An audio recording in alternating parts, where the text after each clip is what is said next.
Welcome to TFC news channel. Tirumala Tirupati దేవస్థానంలో స్వామివారి లడ్డు ప్రసాదం కల్తీ అయిందని ఆంధ్రప్రదేశ్ రాష్ట్ర ముఖ్యమంత్రి చంద్రబాబు నాయుడు బహిరంగ ప్రకటన చేయడంతో ఒక్కసారిగా ఈ వార్త సంచలనం సృష్టించింది. ముఖ్యంగా స్వచ్ఛమైన ఆవు నెయ్యికి బదులు పంది కొవ్వు వాడారు అనే వార్త తెరపైకి రావడంతో హిందువులు కూడా ఈ విషయంపై మండిపడ్డారు. ఈ నేపథ్యంలోనే ఆంధ్రప్రదేశ్కి డిప్యూటీ సీఎంగా పనిచేస్తున్న ప్రముఖ హీరో పవన్ కళ్యాణ్ హిందూ సనాతన ధర్మాన్ని కాపాడడమే తమ ధ్యేయం అంటూ ప్రాయచిత్త దీక్ష చేపట్టారు. ఆ దీక్ష నేటితో పూర్తి కానున్న నేపథ్యంలో కాలినడకన అలిపిరి మెట్ల ద్వారా స్వామివారిని చేరుకొని తన ఇద్దరు కూతుర్లతో స్వామివారిని దర్శనం చేసుకున్నారు పవన్ కళ్యాణ్. ఈ ఫోటోలు కాస్త బయటకు రావడంతో ఇద్దరు కూతుర్లు ఎక్కడి నుంచి వచ్చారంటూ అందరూ ఆశ్చర్యం వ్యక్తం చేశారు. పైగా ఒకరు ఆద్య, మనందరికీ తెలిసిన అమ్మాయి, రేణు దేశాయ్ కూతురు. ఇంకొక అమ్మాయి అచ్చం ఆద్యలాగే ఉండడంతో అందరూ ఆశ్చర్యం వ్యక్తం చేస్తున్నారు.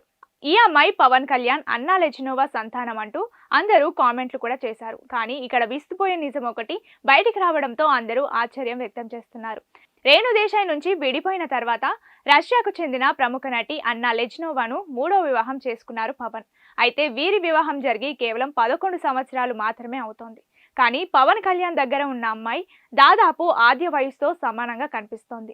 దీంతో ఈ అమ్మాయి ఎవరు, నిజంగా పవన్ కళ్యాణ్ కూతురేనా లేక దత్తపుత్రిక అంటూ నెటిజన్స్ పలు రకాల అనుమానాలు వ్యక్తం చేస్తున్నారు.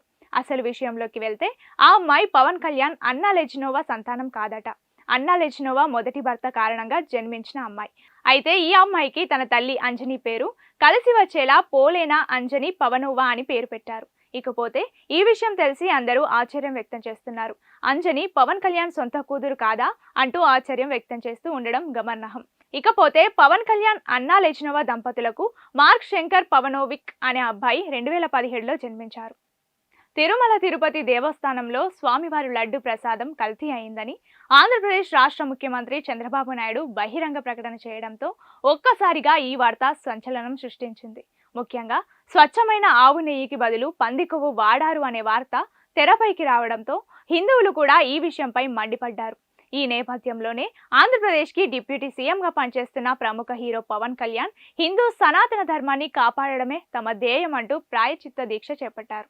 ఆ దీక్ష నేటితో పూర్తి కానున్న నేపథ్యంలో కాలినడకన అలిపిరి మెట్ల ద్వారా స్వామివారిని చేరుకొని తన ఇద్దరు కూతుర్లతో స్వామివారిని దర్శనం చేసుకున్నారు పవన్ కళ్యాణ్. ఈ ఫోటోలు కాస్త బయటకు రావడంతో ఇద్దరు కూతుర్లు ఎక్కడి నుంచి వచ్చారంటూ అందరూ ఆశ్చర్యం వ్యక్తం చేశారు. పైగా ఒకరు ఆద్య, మనందరికీ తెలిసిన అమ్మాయి, రేణు దేశాయ్ కూతురు. ఇంకొక అమ్మాయి అచ్చం ఆద్యలాగే ఉండడంతో అందరూ ఆశ్చర్యం వ్యక్తం చేస్తున్నారు. ఈ అమ్మాయి పవన్ కళ్యాణ్ అన్నా లెజినోవా సంతానం అంటూ అందరూ కామెంట్లు కూడా చేశారు. కానీ ఇక్కడ విస్తుపోయే నిజం ఒకటి బయటికి రావడంతో అందరూ ఆశ్చర్యం వ్యక్తం చేస్తున్నారు. రేణు దేశాయ్ నుంచి విడిపోయిన తర్వాత రష్యాకు చెందిన ప్రముఖ నటి అన్నా లెజినోవాను మూడో వివాహం చేసుకున్నారు పవన్. అయితే వీరి వివాహం జరిగి కేవలం 11 సంవత్సరాలు మాత్రమే అవుతోంది. కానీ పవన్ కళ్యాణ్ దగ్గర ఉన్న అమ్మాయి దాదాపు ఆద్య వయసుతో సమానంగా కనిపిస్తోంది. దీంతో ఈ అమ్మాయి ఎవరు, నిజంగా పవన్ కళ్యాణ్ కూతురేనా లేక దత్తపుత్రిక అంటూ నెటిజన్స్ పలు రకాల అనుమానాలు వ్యక్తం చేస్తున్నారు. అసలు విషయంలోకి వెళ్తే ఆ అమ్మాయి పవన్ కళ్యాణ్ అన్నా లెజినోవా సంతానం కాదట. అన్నా లెజినోవా మొదటి భర్త కారణంగా జన్మించిన అమ్మాయి. అయితే ఈ అమ్మాయికి తన తల్లి అంజని పేరు కలిసి వచ్చేలా పోలేనా అంజని పవనోవా అని పేరు పెట్టారు. ఇకపోతే ఈ విషయం తెలిసి అందరూ ఆశ్చర్యం వ్యక్తం చేస్తున్నారు. అంజని పవన్ కళ్యాణ్ సొంత కూతురు కాదా అంటూ ఆశ్చర్యం వ్యక్తం చేస్తూ ఉండడం గమనార్హం. ఇకపోతే పవన్ కళ్యాణ్ అన్నా లెజినోవా దంపతులకు మార్క్ శంకర్ పవనోవిక్ అనే అబ్బాయి 2017లో జన్మించారు.